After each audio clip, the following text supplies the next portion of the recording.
Sejam muito bem-vindos mais uma vez ao canal de Autos. Pessoal, começando mais um teste da semana com o Volkswagen Virtus TSI manual. Lembrando que essa versão não tem um nome específico, então ela é chamada somente de TSI manual. É quase a configuração de entrada. Você tem hoje em dia a Sense, que traz calotas, por exemplo, é um pouco mais básica, mas anteriormente essa aqui era a versão mais acessível deste sedã compacto. Como vocês sabem muito bem aqui no canal, na avaliação completa a gente fala detalhe por detalhe, inclusive se vale a pena ou não levar ele para casa. Mas como vocês já devem ter visto aí no título, esse aqui é o nosso teste de consumo urbano. Significa então que nós vamos rodar um trecho 100% de cidade. Dessa vez o carro está abastecido totalmente com etanol, o ar-condicionado vai ligado o tempo inteiro, assim como sempre fazemos, e não tem sistema start-stop nem modos de condução, então isso não interfere nesse nosso teste de hoje. A gente vai, é lógico, dirigindo de uma forma mais tranquila para tentar economizar combustível,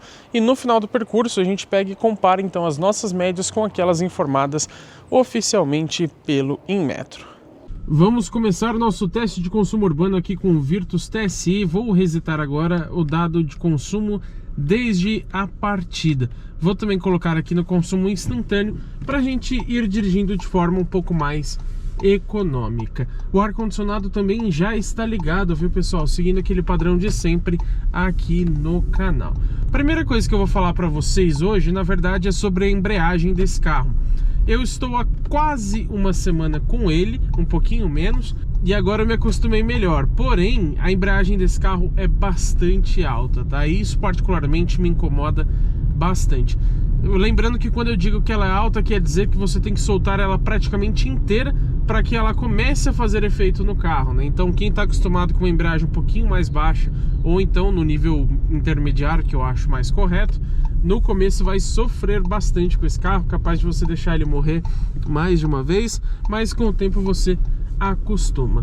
E é lógico que, como todo vídeo de consumo, eu preciso citar para vocês que esses testes possuem variação, porque a gente já testou aqui mais de 60 modelos no canal, e é lógico que a gente não consegue andar com todos eles juntos, porque esse seria o ideal para você fazer uma comparação de consumo. O certo mesmo seria dirigir 100% idêntico, ou seja, por exemplo, inclusive com o mesmo condutor. Mas isso não é possível, não dá para você dirigir mais de um carro ao mesmo tempo, né? Então, fazendo os testes em dias diferentes, a gente tem um pouco de variação de trânsito, apesar de que, se tiver muito carregado, a gente refaz o teste. Mas também existe uma questão de temperatura externa, da quantidade de semáforos abertos ou fechados que você pega, um carro que às vezes está saindo de uma garagem que te obriga a fazer uma frenagem que você não imaginava. A gente segue o padrão para reduzir ao máximo essas variações, mas elas sempre vão existir, ainda que menores. Gosto sempre de começar os nossos vídeos falando sobre conjunto mecânico. Em algumas versões aqui do Volkswagen Virtus, mais precisamente a Sense, que hoje é a mais barata, depois vem essa aqui, que é a TSI manual, e você tem também a TSI automática. Nessas três versões, você tem aqui o motor 1.0 170 TSI, que é em relação ao torque, que eu já vou falar para vocês. Nas versões Comfortline e Highline, você tem um motor 1.0 200 TSI, ou seja, ele é mais potente, tem mais torque também. E aí na versão Exclusive você tem ainda o motor 1.4 250 TSI, que lógico também tem mais potência e mais torque. Nessas versões aqui mais básicas que eu comentei para vocês, a gente tem um motor também de 3 cilindros em linha com injeção direta de combustível, e ele rende uma potência máxima de 116 cavalos com etanol e 109 cavalos com gasolina. Já o torque é sempre de 16,8 kgfm, porém varia a rotação em que ele é entregue. Com o etanol você tem uma faixa um pouquinho maior de entrega de torque máximo, né? Tá aparecendo aí na tela os números corretos para vocês. Na versão Sense e nessa aqui, que não possui um nome específico, é só chamada de TSI manual, você tem então um câmbio manual de 5 marchas. Eu acho inclusive que falta aqui uma sexta marcha. Não é que dá uma ausência muito grande. Aqui na cidade, por exemplo, você nem vai sentir essa ausência, mas seria como uma espécie de overdrive, né? Onde consegue abaixar um pouco mais a rotação em velocidades mais altas. Enfim, a gente vai explicar melhor isso no vídeo de viagem. E é lógico que junto com esse conjunto mecânico a gente tem uma tração que é dianteira, né? Você não tem um Virtus com tração nas 4 rodas ou tração traseira, embora seria muito interessante. Eu já falei bastante sobre versões para vocês, né? Nessa configuração aqui, a gente tem um preço definido em R$ 119.990, o famoso 120 mil. Eu acho já um preço elevado, adiantando para vocês, considerando que é uma versão quase de entrada. Ela era a mais básica, inclusive, até chegar a Sense. A Sense traz calotas, por exemplo, é ainda mais simples. Mas na avaliação completa a gente fala melhor para vocês sobre compensar ou não comprar este carro. Outro ponto, além do valor, que é sempre importante citar, esse que está diretamente atrelado ao consumo de combustível e até mesmo o desempenho, caso seja o seu foco, é o peso, né? Nessa versão, como ela é mais básica, ela não é muito pesada, são somente 1.161 quilos.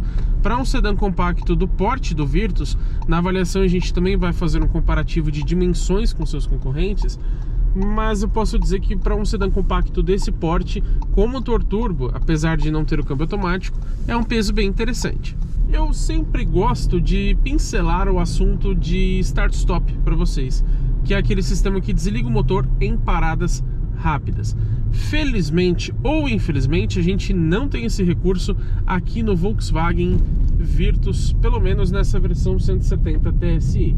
Lembrando que as montadoras acabam colocando start-stop por redução de poluentes e não necessariamente por questão de economia de combustível. Acaba reduzindo o consumo com certeza, não é uma diferença imensa, mas reduz, porém o foco é realmente reduzir a poluição. Só que pense, quando você para ali no semáforo e você deixa o motor ligado, esse motor está consumindo combustível. Pouco, principalmente num carro 1.0 TSI, que não é um motor grande, mas ele consome.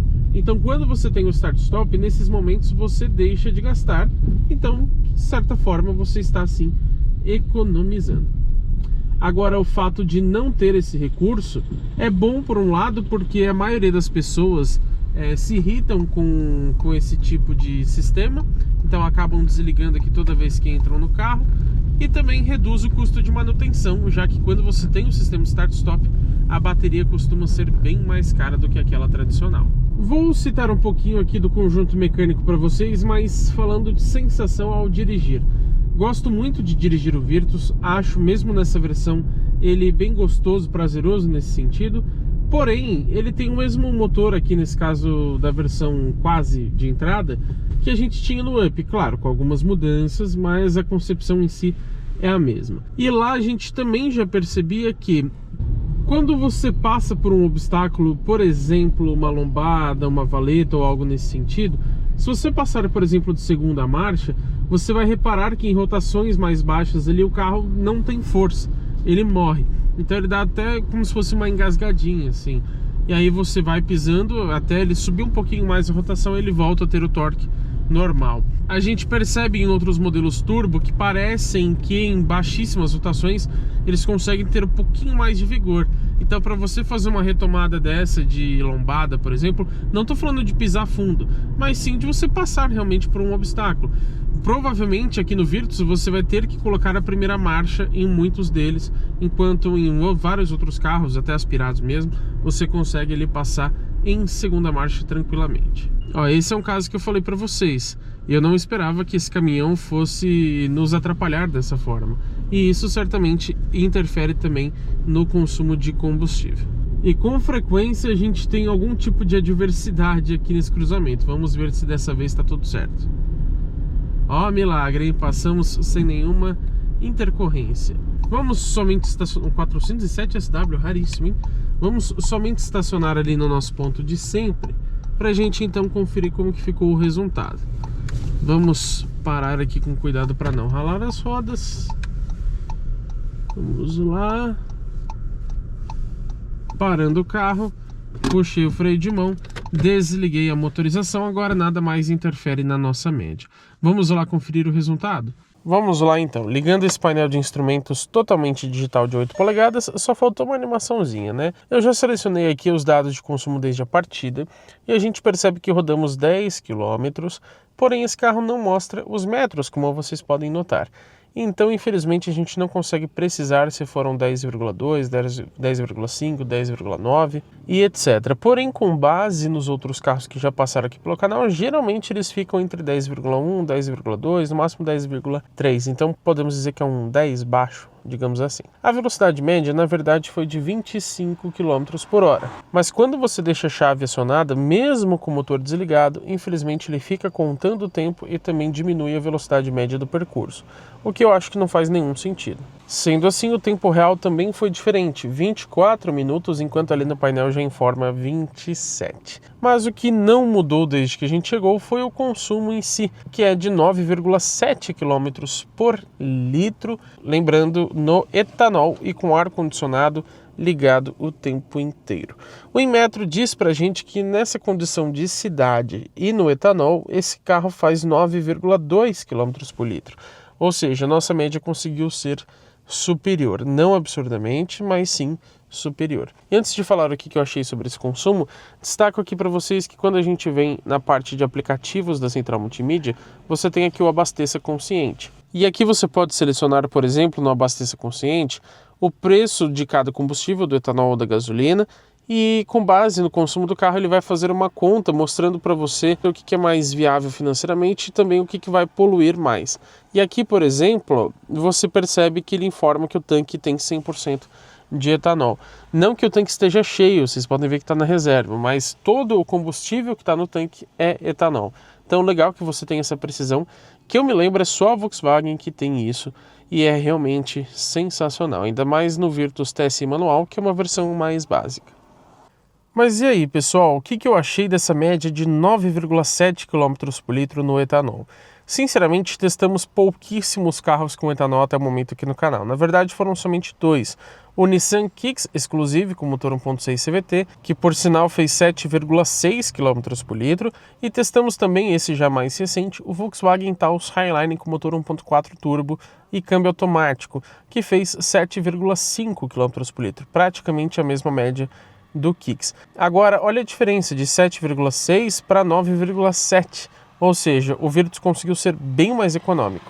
Então, sinceramente, a gente precisa testar ainda mais carros para ter uma comparação um pouco maior, mas eu acho um consumo muito bom. De fato, esse carro é bem econômico, né? A gente não testou na gasolina, mas pelo menos com etanol a gente pode afirmar isso.